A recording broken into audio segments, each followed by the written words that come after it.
Sahabat Kristus yang terkasih, kembali dalam renungan di setiap hari Jumat di malam hari ini dengan tema Karena Engkau Mengasihi Aku. Mari bersama-sama mengawali renungan ini kita membaca Alkitab kita dari Injil Yohanes pasal 21 ayat 15 hingga 19. Yang demikian firman-Nya.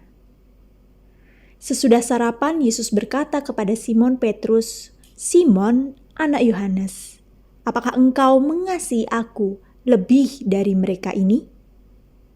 Jawab Petrus kepadanya, "Benar, Tuhan, engkau tahu bahwa aku mengasihi engkau."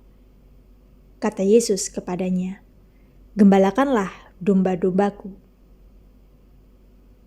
Kata Yesus pula kepadanya untuk kedua kalinya, "Simon, anak Yohanes, apakah engkau mengasihi aku?" Jawab Petrus kepadanya, "Benar, Tuhan, engkau tahu bahwa aku mengasihi engkau." Kata Yesus kepadanya, "Gembalakanlah domba-dombaku." Kata Yesus kepadanya untuk ketiga kalinya, "Simon, anak Yohanes, apakah engkau mengasihi aku?" Maka sedih hati Petrus karena Yesus berkata untuk ketiga kalinya, "Apakah engkau mengasihi aku?" Dan ia berkata kepadanya, "Tuhan, engkau tahu segala sesuatu. Engkau tahu bahwa aku mengasihi engkau." Kata Yesus kepadanya, "Gembalakanlah domba-dombaku. Aku berkata kepadamu sesungguhnya, ketika engkau masih muda, engkau mengikat pinggangmu sendiri, dan engkau berjalan kemana saja kau kehendaki. Tetapi jika engkau sudah menjadi tua, engkau akan mengulurkan tanganmu dan orang lain akan mengikat engkau dan membawa engkau ke tempat yang tidak kau kehendaki." Dan hal ini dikatakannya untuk menyatakan bagaimana Petrus akan mati dan memuliakan Allah. Sesudah mengatakan demikian, ia berkata kepada Petrus, "Ikutlah aku." Amin. Sahabat Kristus terkasih, melalui kisah Simon Petrus ini kita mau belajar mengenai sebuah perubahan yang terjadi ketika seseorang mengalami atau melakukan kesalahan. Perubahan pasti dapat terjadi. Karena apa?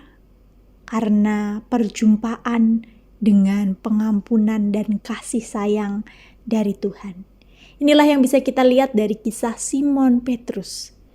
Ia mengalami perubahan ketika ia mengalami perjumpaan dengan pengampunan dan kasih sayang dari Tuhan.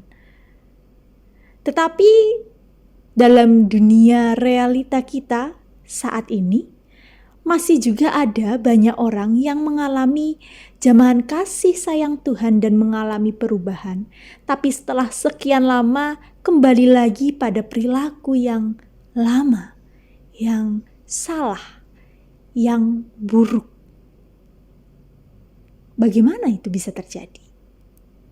Memang Simon Petrus, murid Tuhan Yesus, mengalami perubahan hidup dan terus dipakai Tuhan dengan dahsyat dalam mandat menggembalakan hingga ia bisa menobatkan 3.000 orang. Tetapi bagaimana dengan si A dan si B yang kita mungkin tahu dan kenal setelah ikut retreat, camp pemulihan, konseling, pengakuan dosa, dan sebagainya macam lainnya, ternyata hidupnya kembali lagi pada kebiasaan lamanya. Apa yang salah di sini? Apakah pertobatan itu sifatnya sementara? Atau memang bisa seterusnya? Lalu bagaimana menjaga agar benih ilahi yang kita terima itu tidak mudah hilang, diambil burung atau tertabur di tanah berbatu? Sahabat Kristus, ternyata penerimaan lingkungan itu sangat berpengaruh terhadap pertobatan seseorang. Dalam 1 Korintus 15 ayat 33 pernah tertulis firman Tuhan, "Janganlah kamu sesat, pergaulan yang buruk merusak kebiasaan yang baik." Nah, inilah pentingnya kita tahu bahwa pengaruh lingkungan begitu besar bagi kebiasaan seseorang. Dan parahnya, pergaulan atau lingkungan yang buruk itu juga bisa terjadi di komunitas iman atau keluarga kita sendiri. Aneh bukan? Nah, kisah berikut bisa menjadi contoh paling nyata bagi kita semua. Ada seorang biarawati di India pergi untuk mengikuti retreat. Tetapi semua orang di komunitasnya mengatakan bahwa ia akan senang mengikuti retreat. Namun tak satu pun retreat yang bisa mengubah dirinya. Sekarang biarawati itu benar-benar mengalami perubahan sesudah mengikuti terapi khusus. Dia berubah dan orang-orang yang di retreat tersebut mengetahuinya dan berkata, "Puji Tuhan, Anda benar-benar mengalami perubahan hidup yang utuh dan penuh." Dan memang benar, dia berubah dan bisa melihat segala sesuatu secara berbeda.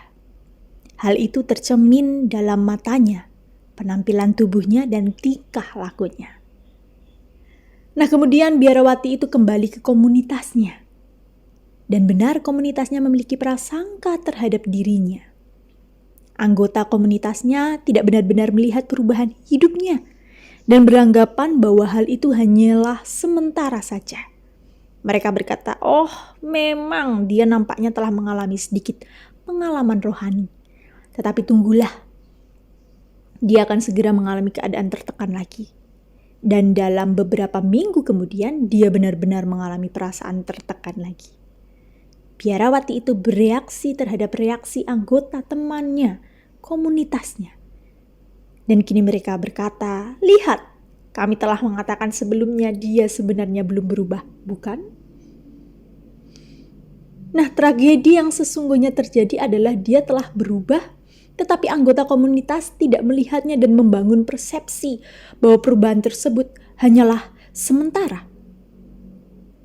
Dia akan kembali tertekan seperti dulu lagi. Ini yang banyak terjadi dalam keluarga atau lingkungan kita. Mengapa anak kita yang kita sebut nakal, setelah ikut retreat dan mengalami perubahan, namun tak lama kemudian menjadi nakal lagi? Mengapa seorang suami yang mengikuti camp pria sejati, setelah beberapa bulan kembali keluyuran malam dan tak peduli dengan istri dan anak-anaknya? Mengapa orang mengalami depresi setelah mengikuti terapi penyembuhan, setelah beberapa waktu kembali menjadi terpuruk dalam depresi yang bahkan makin parah? Bukannya mereka tidak berubah, namun komunitas dan keluarganya tidak melihat perubahan tersebut atau tidak mempercayai atau tidak mendukung perubahan tersebut. Ingat, habit itu sangat ditentukan oleh habitatnya. Kebiasaan itu sangat ditentukan oleh lingkungannya. Maka sahabat Kristus, saat Tuhan Yesus mengubah hidup Petrus di hadapan para murid lainnya, Tuhan hendak menyatakan bahwa terimalah dia sebagai manusia yang bisa jatuh, tetapi bisa juga menerima rahmat kemurahan cinta dari Tuhan.